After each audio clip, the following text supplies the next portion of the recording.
നമസ്കാരം, പ്രൈം ന്യൂസിലേക്ക് സ്വാഗതം. ആദ്യം പ്രധാന വാർത്തകൾ. കേരള കോൺഗ്രസുകളുടെ ലയനം ആലോചനയിലില്ലെന്ന് കേരള കോൺഗ്രസ് സ്റ്റേറ്റ് കോർഡിനേറ്റർ അബു ജോൺ ജോസഫ്. കേരളത്തിൽ പ്രസക്തിയുള്ള രാഷ്ട്രീയ പ്രസ്ഥാനമാണ് കേരള കോൺഗ്രസ് എന്നും അബു ജോൺ ജോസഫ്. ശബരിമല വിഷയത്തിൽ മന്ത്രി വി എൻ വാസവൻ രാജിവെക്കണമെന്നാവശ്യപ്പെട്ട് യൂത്ത് കോൺഗ്രസ് പ്രവർത്തകർ മന്ത്രിയുടെ ഏറ്റുമാനൂരിലുള്ള ഓഫീസിലേക്ക് നടത്തിയ പ്രതിഷേധ മാർച്ചിൽ സംഘർഷം. പോലീസും പ്രവർത്തകരും തമ്മിൽ ഏറ്റുമുട്ടി. അമ്മയെ മകൻ മർദ്ദിക്കുന്നുവെന്നറിഞ്ഞ് സ്ഥലത്തെത്തിയ SIയുടെ കൈ ചവിട്ടിയൊടിച്ചു. തലയോലപ്പറമ്പ് പോലീസ് സ്റ്റേഷനിലെ ഗ്രേഡ് SI PP സുദർശനന്റെ കൈയാണ് വടകര വലിയ വീട്ടിൽ മുരുകൻ ചവിട്ടിയൊടിച്ചത്. കൂടുതൽ പോലീസ് എത്തിയാണ് പ്രതിയെ കീഴടക്കിയത്. കേരള കോൺഗ്രസുകളുടെ ലയനം ആലോചനയിൽ ഇല്ലെന്ന് കേരള കോൺഗ്രസ് സ്റ്റേറ്റ് കോർഡിനേറ്റർ അബു ജോൺ ജോസഫ്. കേരളത്തിൽ പ്രസക്തിയുള്ള രാഷ്ട്രീയ പ്രസ്ഥാനമാണ് കേരള കോൺഗ്രസ് എന്നും അബു ജോൺ ജോസഫ് പറഞ്ഞു. ദൃശ്യ ന്യൂസിന് അനുവദിച്ച പ്രത്യേക അഭിമുഖത്തിൽ സംസാരിക്കുകയായിരുന്നു അദ്ദേഹം. അപ്പോൾ അന്ന് PJ ജോസഫിന്റെ നേതൃത്വം മാണി സാറിനെ അംഗീകരിച്ച് മാണി സാറിന് ഈ പറയുന്ന സകല ബഹുമാനങ്ങളും കൊടുത്ത് ലയനം നടപ്പാക്കിയ PJ ജോസഫിനെ അംഗീകരിക്കാൻ ഇവിടുത്തെ യുവതലമുറയിലുള്ള കുറെ ആളുകൾ, ഞാൻ ആരുടെയും പേരെടുത്തൊന്നും പറയുന്നില്ല, അവർക്ക് അംഗീകരിക്കാൻ സാധിച്ചില്ല. അതുകൊണ്ട് തന്നെ മാണി സാറിന് സ്വപ്നമായിരുന്ന ഈ കേരള കോൺഗ്രസിന്റെ ഏകീകരണം പിളർന്നത് അവിടെയാണ്. അപ്പൊ അത് ഇനിയൊരു യോജിപ്പ് എന്നൊക്കെ പറഞ്ഞാൽ കേരള കോൺഗ്രസുകളുടെ ഒരു എന്താ പറയുക, ഒരു കൂട്ടായ്മ വേണേൽ ഉണ്ടാക്കാം. പക്ഷെ പാർട്ടികളുടെ ലയനം ഇപ്പോഴത്തെ രീതിയിൽ പ്രായോഗികമാണെന്ന് എനിക്ക് തോന്നുന്നില്ല.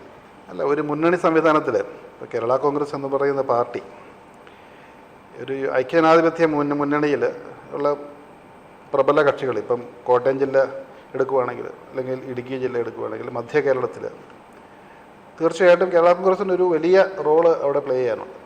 അപ്പം UDFന്റെ മുന്നോട്ടുള്ള ഒരു വിജയത്തിനും UDFന്റെ ഒരു അടുത്ത തിരിച്ച് ഭരണത്തിൽ കയറുവാനുമൊക്കെ ഇതിലുള്ള ഓരോ ഘടക കക്ഷികൾക്കും അവരുടേതായ ഉത്തരവാദിത്വമുണ്ട്, പ്രാധാന്യവുമുണ്ട്. കേരള കോൺഗ്രസ് എന്ന് പറയുന്നത് കേരള രാഷ്ട്രീയത്തിലെ ഏറ്റവും പ്രസക്തിയുള്ള ഒരു രാഷ്ട്രീയ പ്രസ്ഥാനം തന്നെയാണ്. ശബരിമല വിഷയത്തിൽ മന്ത്രി വി എൻ വാസവൻ രാജിവെക്കണമെന്നാവശ്യപ്പെട്ട് യൂത്ത് കോൺഗ്രസ് ജില്ലാ കമ്മിറ്റിയുടെ നേതൃത്വത്തിൽ മന്ത്രിയുടെ ഏറ്റുമാനൂരിലുള്ള ഓഫീസിലേക്ക് നടത്തിയ പ്രതിഷേധ മാർച്ചിൽ പോലീസും പ്രവർത്തകരും തമ്മിൽ സംഘർഷം. പ്രതിഷേധ യോഗത്തിന് ശേഷം പ്രകടനമായി ടൗണിലെത്തിയ പ്രവർത്തകർ റോഡ് ഉപരോധിച്ചു. ബലപ്രയോഗത്തിലൂടെ പോലീസ് പ്രവർത്തകരെ റോഡിൽ നിന്നും നീക്കാൻ ശ്രമിച്ചത് സംഘർഷത്തിന് ഇടയാക്കി. ശബരിമലയിലെ സ്വർണ്ണ വിഷയവുമായി ബന്ധപ്പെട്ട് മന്ത്രി വി എൻ വാസവൻ രാജിവെക്കണമെന്നാവശ്യപ്പെട്ടായിരുന്നു യൂത്ത് കോൺഗ്രസ് പ്രതിഷേധം സംഘടിപ്പിച്ചത്. ഏറ്റുമാനൂർ പടിഞ്ഞാറേ നടയിൽ നിന്നും ആരംഭിച്ച പ്രതിഷേധ റാലി നീണ്ടൂർ റോഡിൻ്റെ പ്രവേശന ഭാഗത്ത് പോലീസ് ബാരിക്കേഡ് വെച്ച് തടഞ്ഞു. തുടർന്ന് നടന്ന പ്രതിഷേധ യോഗം യൂത്ത് കോൺഗ്രസ് ദേശീയ ജനറൽ സെക്രട്ടറി ബിനു ചുള്ളിയിൽ ഉദ്ഘാടനം ചെയ്തു. യോഗത്തിന് ശേഷം മന്ത്രി വി എൻ വാസവന്റെ കോലം കത്തിച്ചു. തുടർന്ന് പ്രവർത്തകർ ബാരിക്കേഡും റോഡിൻ്റെ ഒരു വശത്ത് വെച്ച ബോർഡും മറികടക്കാൻ ശ്രമിച്ചതിനെ തുടർന്ന് പോലീസ് ജലപീരങ്കി പ്രയോഗിച്ചു. പിന്നീട് യൂത്ത് കോൺഗ്രസ് പ്രവർത്തകർ മുദ്രാവാക്യ വിളികളുമായി പ്രതിഷേധ പ്രകടനമായി ഏറ്റുമാനൂർ സെൻട്രൽ ജംഗ്ഷനിലേക്ക് നീങ്ങി. MC റോഡിൽ പ്രവർത്തകർ കിടന്ന് റോഡ് ഉപരോധിച്ചു. പോലീസ് ബലപ്രയോഗത്തിലൂടെ പ്രവർത്തകരെ റോഡിൽ നിന്നും നീക്കാൻ ശ്രമിച്ചത് സംഘർഷത്തിന് വഴിതെളിച്ചു. യൂത്ത് കോൺഗ്രസ് ജില്ലാ പ്രസിഡന്റ് ഗൗരി ശങ്കർ ഉൾപ്പെടെ 10 പേരെ പോലീസ് കസ്റ്റഡിയിലെടുത്തു. ഇവരെ ജാമ്യത്തിൽ വിട്ടയച്ചു. ശബരിമലയിലുണ്ടായ സ്വർണ്ണക്കടത്തുമായി ബന്ധപ്പെട്ടാണ് ഈ എരിപുരിയുന്ന വെയിലത്തും കോട്ടയം ജില്ലയിലെ യൂത്ത് കോൺഗ്രസ് പ്രവർത്തകർ മന്ത്രി വാസവന്റെ വീടിന്റെ പടിക്കലേക്ക് അല്ലെ ഓഫീസിന്റെ പടിക്കലേക്ക് മാർച്ചുമായി വന്നത്. എപ്പോഴാണ് ശബരിമലയുമായി ബന്ധപ്പെട്ട് വീണ്ടും വിവാദമുണ്ടായത്? ഒരു 2 ആഴ്ച 3 ആഴ്ച കാലം മുമ്പ് കേരളത്തിലെ ഇടതുപക്ഷ ഗവൺമെന്റ് ആണ്, ഞങ്ങൾ കമ്മ്യൂണിസ്റ്റുകാരാണ് ശബരിമലയെ സംരക്ഷിക്കുന്നത് എന്ന് പറഞ്ഞ് രാജ്യം മുഴുവനുള്ള ശബരിമലയിലെ വിശ്വാസികളെ ഞങ്ങൾ പമ്പയിലേക്ക് ക്ഷണിക്കുന്നു എന്ന് പറഞ്ഞ് ഈ നാടിന്റെ നാട്ടുവഴികളിൽ മുഴുവൻ ശബരിമല സംഗമത്തിന്റെ ബോർഡുകൾ കണ്ടു നമ്മൾ. അയ്യപ്പനില്ലാത്ത ബോർഡ്, പിണറായി വിജയനും മന്ത്രി വാസവനും ഒക്കെ അടങ്ങുന്ന വലിയ ചിത്രങ്ങൾ വെച്ച ബോർഡുകൾ നമ്മൾ കണ്ടു. അയ്യപ്പ സംഘവുമായി ബന്ധപ്പെട്ട് വലിയ വിവാദങ്ങൾ നടന്നു.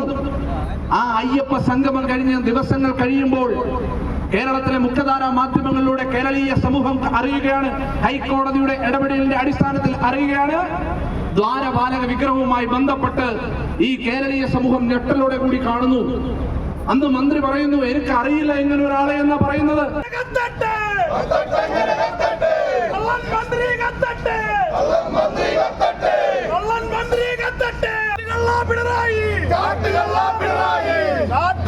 വാസവ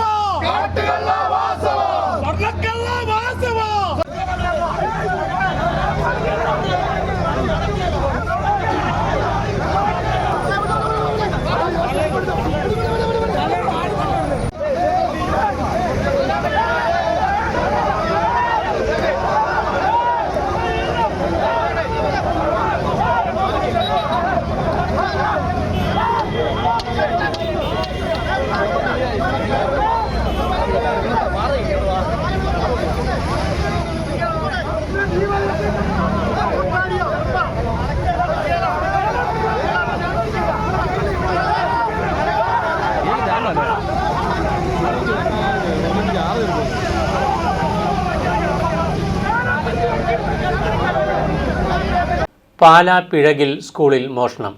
പിഴക് നിർമ്മല പബ്ലിക് സ്കൂളിലാണ് ഞായറാഴ്ച രാത്രി മോഷ്ടാവ് കടന്നു കയറിയത്. കുട്ടികൾ ടൂർ പോകുന്നതിനായി സമാഹരിച്ച പണം അപഹരിച്ചിട്ടുണ്ട്. ലാബിലും ലൈബ്രറിയിലും സ്കൂൾ ഓഫീസിലും കള്ളൻ അതിക്രമിച്ചു കയറി. പാലാ തൊടുപുഴ റോഡിൽ പിഴകിൽ പ്രവർത്തിക്കുന്ന നിർമ്മല പബ്ലിക് സ്കൂളിലാണ് ഞായറാഴ്ച രാത്രി മോഷണം നടന്നത്. രാത്രി 11:30 എത്തിയ മോഷ്ടാവ് സ്കൂൾ ബസിൻ്റെ ഉള്ളിൽ സൂക്ഷിച്ചിരുന്ന ലിവർ ഉപയോഗിച്ച് താഴ് തകർത്താണ് അകത്ത് കയറിയത്. പിക്നിക്കിന് പോകുന്നതിനായി കുട്ടികൾ സമാഹരിച്ച 4500 രൂപയാണ് ക്ലാസ് റൂമിൽ നിന്നും മോഷ്ടിച്ചത്. ലിവർ ഉപയോഗിച്ച് കെമിസ്ട്രി ലാബിൻ്റെയും ലൈബ്രറിയുടെയും താഴ് തകർത്തിട്ടുണ്ട്. മറ്റൊരിടത്തു നിന്നും പണം നഷ്ടമായിട്ടില്ല. 4 വർഷം മുമ്പ് 2 തവണ ഇതേ സ്കൂളിൽ മോഷണം നടന്നിരുന്നു. വ്യാപാര സ്ഥാപനങ്ങളിലും മോഷണം നിത്യസംഭവമായിരിക്കുകയാണ്. സംഭവത്തെ തുടർന്ന് മേലുകാവ് പോലീസ് സ്ഥലത്തെത്തി അന്വേഷണം ആരംഭിച്ചു. മോഷ്ടാവിൻ്റെ CCTV ദൃശ്യങ്ങൾ ലഭിച്ചിട്ടുണ്ട്. സമാന തരത്തിൽ മോഷണം നടത്തുന്ന സ്ഥിരം മോഷ്ടാവാകാനുള്ള സാധ്യതയെന്ന് പോലീസ് പറയുന്നു. Panchayat president Jiji Thampi, ward member Reethamma George എന്നിവർ അടക്കം സ്ഥലത്തെത്തി.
നമ്മൾ രാവിലെ സ്കൂള് തുറക്കാനായിട്ട് സ്കൂൾ സാധാരണ തുറക്കുന്ന ചേച്ചിമാർ വന്നപ്പോഴാണ് നമ്മൾ കാണുന്നത് ക്ലാസ് റൂമുകളുടെയും ലാബിൻ്റെയും ലൈബ്രറിയുടെയും സ്റ്റാഫ് റൂമിൻ്റെയൊക്കെ ഡോറ് കുത്തി തുറന്നിരിക്കുകയാണ്.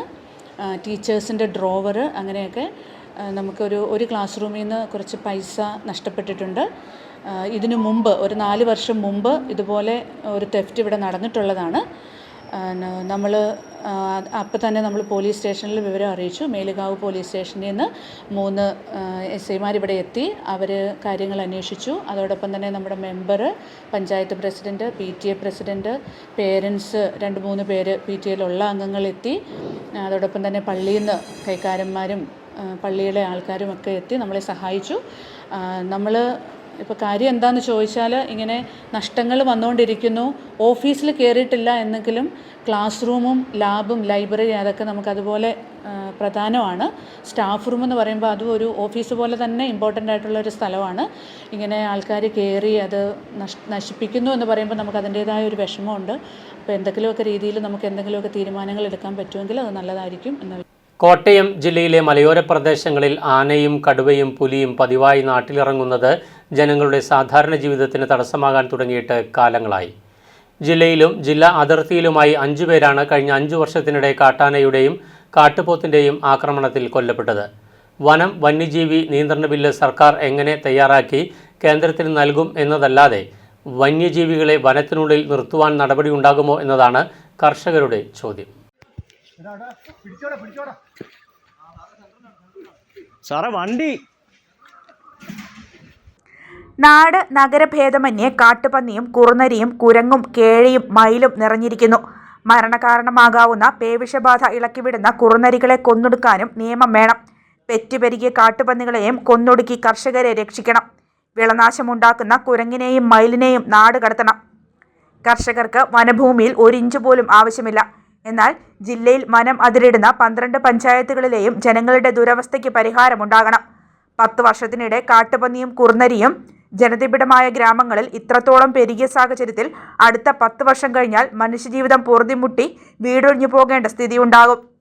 ജനവാസ മേഖലകളിലോ കൃഷിസ്ഥലങ്ങളിലോ ഇറങ്ങുന്ന അക്രമകാരികളായ വന്യമൃഗങ്ങളെ വെടിവെച്ചു കൊല്ലാനുള്ള അധികാരം ചീഫ് വൈൽഡ് ലൈഫ് വാർഡന് നൽകുന്നത് അടക്കമുള്ള വ്യവസ്ഥകളാണ് സർക്കാർ വന്യജീവി സംരക്ഷണ ബില്ലിൽ ഉൾപ്പെടുത്തിയിരിക്കുന്നത്.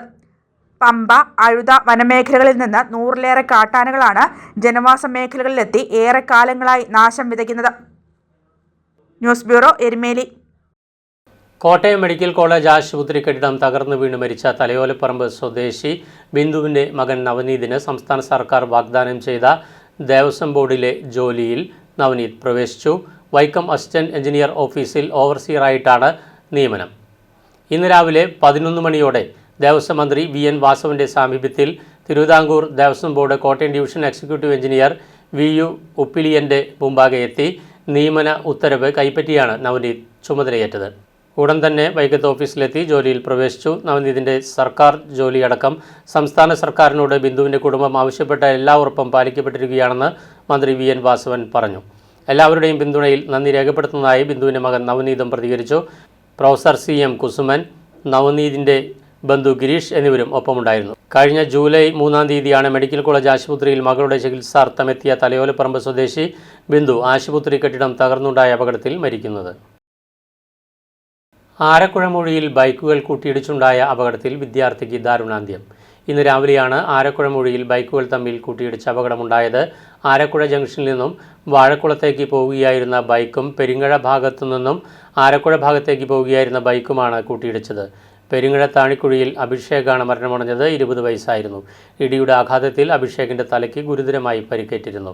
പ്രദേശത്തുണ്ടായിരുന്ന നാട്ടുകാർ ചേർന്ന് അഭിഷേകിനെ മൂവാറ്റുപുഴയിലെ സ്വകാര്യ ആശുപത്രിയിൽ എത്തിച്ചെങ്കിലും മരണം സംഭവിച്ചു. മരണമടഞ്ഞ അഭിഷേക് ശാന്തിഗിരി കോളേജിലെ വിദ്യാർത്ഥിയാണ്. അപകടത്തിൽപ്പെട്ട മറ്റൊരു ബൈക്കിലുണ്ടായിരുന്നവരെ പരിക്കുകളോടെ ആശുപത്രിയിൽ പ്രവേശിപ്പിച്ചു.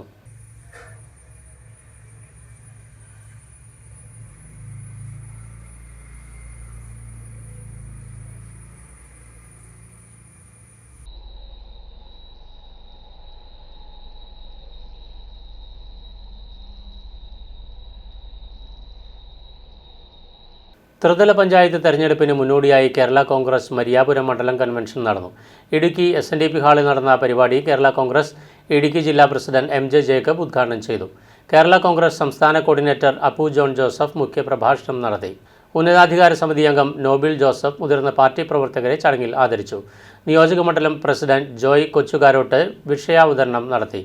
ആശംസയറിയിച്ച് ടോമി തൈലം മാനയിൽ, ബിൻസി റോബി, കർഷക യൂണിയൻ സംസ്ഥാന സെക്രട്ടറി സണ്ണി തെങ്ങുംപള്ളി എന്നിവർ സംസാരിച്ചു. ജില്ലാ കമ്മിറ്റി അംഗം ലാലു കുമ്മണിയിൽ സ്വാഗതവും മരിയാപുരം ഗ്രാമപഞ്ചായത്ത് വൈസ് പ്രസിഡന്റ് പ്രജിനി ടോമി കൃതജ്ഞതയും അർപ്പിച്ച് സംസാരിച്ചു.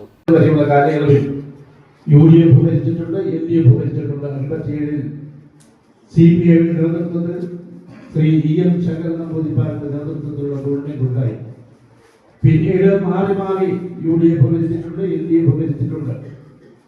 പക്ഷെ നിഷ്പക്ഷമായി നമ്മൾ വിലയിരുത്തി കഴിഞ്ഞാൽ ഇതുപോലെ ഉത്തരവാദിത്തമില്ലാതെ, ഇതുപോലെ ജനങ്ങളോട് പ്രതിബദ്ധതയില്ലാതെ, ഇതുപോലെ ഒരു നാടിനെ കുട്ടിച്ചോറാക്കുന്ന രീതിയിലുള്ള ഒരു ഭരണം ഇതിനു മുമ്പ് ഉണ്ടായിട്ടില്ല. നമ്മൾ പ്രതിപക്ഷത്തിരിക്കുന്നവരെ പലപ്പോഴും കുറ്റം പറയാറുണ്ട്, ഭരണത്തിലിരിക്കുന്നവരെ. Changanassery Payippad government Muslim LP സ്കൂളിൽ കളിയുപകരണങ്ങളും 2 കുട്ടികൾക്ക് എല്ലാ വർഷവും സ്കോളർഷിപ്പും നൽകി media village Kollapuram substation coordinator Joshi Kollapuram. തൻ്റെ മാതാപിതാക്കളായ KS ജോസഫ്, മറിയാമ്മ ജോസഫ് എന്നിവരുടെ സ്മരണാർത്ഥം ഏർപ്പെടുത്തിയതാണ് സ്കോളർഷിപ്പ്. Media village executive director father Jofi Puthuparambil കളിയുപകരണങ്ങളുടെ വിതരണോദ്ഘാടനം നിർവഹിച്ചു. സ്കോളർഷിപ്പിനുള്ള രേഖകൾ പ്രധാന അധ്യാപിക PH ഷാമില ഏറ്റുവാങ്ങി. പഠന മികവ് പുലർത്തിയ 15 കുട്ടികൾക്ക് DCL ഏർപ്പെടുത്തിയ മെഡലുകൾ ചടങ്ങിൽ വിതരണം ചെയ്തു. വാർഡ് മെമ്പർ മുബാഷ് മുഹമ്മദ് അധ്യക്ഷനായിരുന്നു. PTA president TR Nishad, DCL director Sruthi Sasi, DFC Payippad Lourdes unit president Mathukutty Kannamkottal എന്നിവർ പ്രസംഗിച്ചു. നിങ്ങൾ നല്ലവരായതുകൊണ്ടാണ്, മനസ്സിലായല്ലോ. അപ്പോൾ നിങ്ങളുടെ നന്മയാണ് ഇതിന്റെ എല്ലാം അടിസ്ഥാനമെന്ന് ഞാൻ തുടക്കത്തിൽ തന്നെ പറയാനായിട്ട് ആഗ്രഹിക്കുകയാണ്. അത്തരത്തിൽ ഇതിന് നേതൃത്വം കൊടുക്കുന്ന പ്രിയപ്പെട്ട ടീച്ചറിനും അധ്യാപകർക്കും മുഴുവനും, അതുപോലെ മാതാപിതാക്കൾക്കും, ബാക്കി ഇതിനോട് ചേർന്ന പ്രിയപ്പെട്ട കുട്ടികൾ.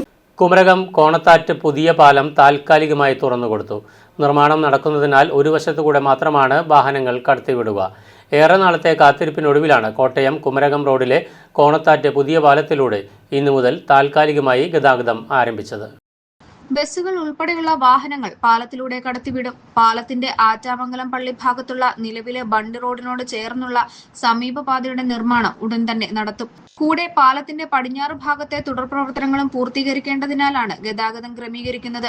താൽക്കാലികമാണെങ്കിലും പാലം തുറക്കുന്നതിന്റെ പ്രധാന പ്രയോജനം കോട്ടയം വൈക്കം, കോട്ടയം ചേർത്തല തുടങ്ങിയ റൂട്ടിൽ സർവീസ് നടത്തുന്ന ബസ്സുകളെ ആശ്രയിക്കുന്ന യാത്രക്കാർക്കാണ്.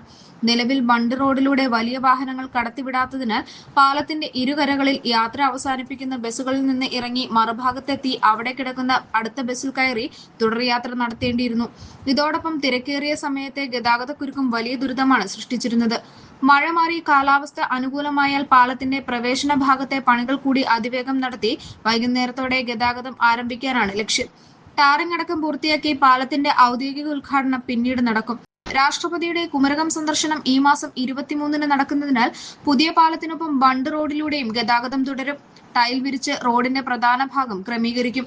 ഇതോടെ വർഷങ്ങളായി കുമരകം നിവാസികൾ അനുഭവിച്ച യാത്രാക്ലേശത്തിന് ഒരു പരിധിവരെ പരിഹാരമാകുമെന്നാണ് പ്രതീക്ഷ. 2022 നവംബർ 1-നാണ് 4 മീറ്റർ മാത്രം വീതിയുണ്ടായിരുന്ന പഴയ പാലം പൊളിച്ച് പുതിയതിന്റെ നിർമ്മാണം ആരംഭിക്കുന്നത്. News bureau, Kottayam. Changanassery Thrikkodithanam government higher secondary hi-tech സ്കൂളിൽ ജില്ലാ പഞ്ചായത്ത് ഡിവിഷൻ മെമ്പർ മഞ്ജു സുജിത്തിൻ്റെ പ്രാദേശിക വികസന ഫണ്ട് 1 കോടി രൂപ ഉപയോഗിച്ച് നടപ്പിലാക്കിയ വിവിധ പദ്ധതികളുടെയും ജില്ലാ പഞ്ചായത്തിൻ്റെ നേതൃത്വത്തിൽ 1.4 കോടി മുടക്കി ജില്ലയിലെ വിവിധ സ്കൂളുകളിൽ ആരംഭിച്ച സയൻസ് ലാബുകളുടെയും ഉദ്ഘാടനം തൃക്കൊടിത്താനം ഗവൺമെൻറ് ഹയർ സെക്കൻഡറി സ്കൂളിൽ മന്ത്രി വി ശിവൻകുട്ടി നിർവഹിച്ചു. ജോബ് മൈക്കിൾ MLA അധ്യക്ഷത വഹിച്ചു. ജില്ലാ പഞ്ചായത്ത് പ്രസിഡന്റ് ഹേമലത പ്രേംസാഗർ മുഖ്യപ്രഭാഷണം നടത്തി. വിദ്യാഭ്യാസ ഉപഡയറക്ടർ ഹണിജി അലക്സാണ്ടർ പദ്ധതി വിശദീകരണം നടത്തി. ജില്ലാ പഞ്ചായത്ത് അംഗം Manju Sujith, Madappally block panchayat president N Raju, Thrikkodithanam panchayat president Molly Joseph, block panchayat vice president Sunitha Suresh, school PTA president Binoy Joseph, block panchayat അംഗം T രഞ്ജിത്ത്, സ്കൂൾ പൂർവ്വ വിദ്യാർത്ഥി സംഘടനാ പ്രസിഡന്റ് VK സുനിൽകുമാർ, ജില്ലാ വിദ്യാഭ്യാസ ഓഫീസർ MR സുനിമോൾ, ഉപജില്ലാ വിദ്യാഭ്യാസ ഓഫീസർ KS സുനിത എന്നിവർ പ്രസംഗിച്ചു. പുതിയ കെട്ടിടങ്ങൾ നിർമ്മിക്കുന്നതിന് വേണ്ടി ചെലവഴിച്ചിട്ടുള്ളത് തീർച്ചയായിട്ടും കേരളത്തിലെ വിദ്യാഭ്യാസ രംഗം ദേശീയ നിലവാരത്തിലേക്ക് ഉയർത്തിക്കൊണ്ടുവരുന്നതിന് വേണ്ടി കഴിഞ്ഞിട്ടുണ്ട്. LDF ചങ്ങനാശ്ശേരി വാഴപ്പള്ളി പഞ്ചായത്ത് കമ്മിറ്റിയുടെ നേതൃത്വത്തിൽ 10ാം വാർഡ് കുടുംബ സദസ്സ് നടത്തി. CPM ചങ്ങനാശ്ശേരി ഏരിയ കമ്മിറ്റി അംഗം C സനൽകുമാർ ഉദ്ഘാടനം ചെയ്തു. KR രാജേന്ദ്രൻ അധ്യക്ഷത വഹിച്ചു. കേരള കോൺഗ്രസ് വാഴപ്പള്ളി പഞ്ചായത്ത് പ്രസിഡന്റ് കുര്യാക്കോസ് പുന്നവേലി, ഗ്രാമപഞ്ചായത്ത് അംഗം സിജോ ഐസക് എന്നിവർ പ്രസംഗിച്ചു. 57 ഗവൺമെന്റ് നടപ്പാക്കിയ ഭൂപരിഷ്കരണ നിയമം എല്ലാ കുട്ടികളും വിദ്യാഭ്യാസം ചെയ്യണമെന്നുള്ള തീരുമാനത്തിന്റെ ഭാഗമായി സൗജന്യവും സാർവത്രികവുമായ വിദ്യാഭ്യാസ സമ്പ്രദായം പിന്നീട് കൊണ്ടുവന്ന ഇടതുപക്ഷ ഗവൺമെന്റുകൾ നിരവധിയായ പ്രവർത്തനങ്ങൾ, ജനകീയ ആസൂത്രണ പദ്ധതി, സാക്ഷരതാ പ്രസ്ഥാനം, 80-ൽ വന്ന ഗവൺമെന്റ് നടപ്പാക്കിയ പെൻഷൻ സംവിധാനം, അങ്ങനെ കേരളത്തിന്റെ വികസനത്തിന് നാന്ദി കുറിച്ച എല്ലാ പ്രവർത്തനങ്ങളും തുടക്കം കുറിച്ചിട്ടുള്ളത് ഇടതുപക്ഷ ജനാധിപത്യ മുന്നണിയാണ്. നീതി ലഭിക്കുന്നതിനായി 78 വയസ്സായ ബധിരനും മൂകനുമായ നീലൂർ പൂവേലിൽ ചാക്കോയും ഭാര്യ ഡെയ്സിയും 3ാം തവണയും പാലാ താലൂക്ക് ഓഫീസ് പടിക്കൽ പ്രതിഷേധ സമരം നടത്തി. സർക്കാർ പറഞ്ഞ മുദ്രപത്ര ഫീസും രജിസ്ട്രേഷൻ ഫീസും ആധാരമെഴുത്ത് ഫീസും നൽകി രാമപുരം രജിസ്ട്രാർ ഓഫീസ് മുഖേന ചാക്കോയുടെ പേരിൽ രജിസ്റ്റർ ചെയ്തു വാങ്ങി കരം കെട്ടിയിരുന്നു. ജില്ലാ കളക്ടറുടെയും ഹൈക്കോടതിയുടെയും അനുകൂലമായ ഉത്തരവുകൾ ലഭിച്ചിട്ടും അത് നടപ്പിലാക്കാത്ത ഉദ്യോഗസ്ഥ നടപടികൾക്കെതിരെ 19/8/2025 താലൂക്ക് ഓഫീസിന് മുമ്പിൽ 2ാം ഘട്ട സമരം നടത്തിയതിനെ തുടർന്ന് സ്ഥലം അളന്ന് തിരിച്ച് പോക്കുവരവ് ചെയ്ത് നൽകുമെന്ന തഹസിൽദാരുടെ വാക്ക് വിശ്വസിച്ച് സമരം അവസാനിപ്പിച്ചിരുന്നു. ഒരാഴ്ച കഴിഞ്ഞ് ചാക്കോയുടെ പേരിൽ പോക്കുവരവ് ചെയ്ത് നൽകി കുടിശ്ശിക കൂട്ടി 15,722 രൂപ കരവും വാങ്ങിച്ചു. എന്നാൽ പിന്നീട് സ്ഥലം അളന്ന് തിരിച്ച് നൽകിയില്ല. ഇതിനെതിരെയാണ് ചാക്കോയും ഭാര്യ ഡെയ്സിയും പാലാ പൗരാവകാശ സമിതി പ്രസിഡന്റ് ജോയ് കളറിക്കലിൻ്റെ നേതൃത്വത്തിൽ പാലാ താലൂക്ക് ഓഫീസ് പടിക്കൽ 3ാം ഘട്ട സമരം നടത്തിയത്. സമരത്തെപ്പറ്റി അറിഞ്ഞ് Mani C Kappan MLA taluk office പടിക്കൽ എത്തുകയും ഈ വൃദ്ധ ദമ്പതികളോട് കാര്യങ്ങൾ അന്വേഷിച്ചറിയുകയും ചെയ്തു.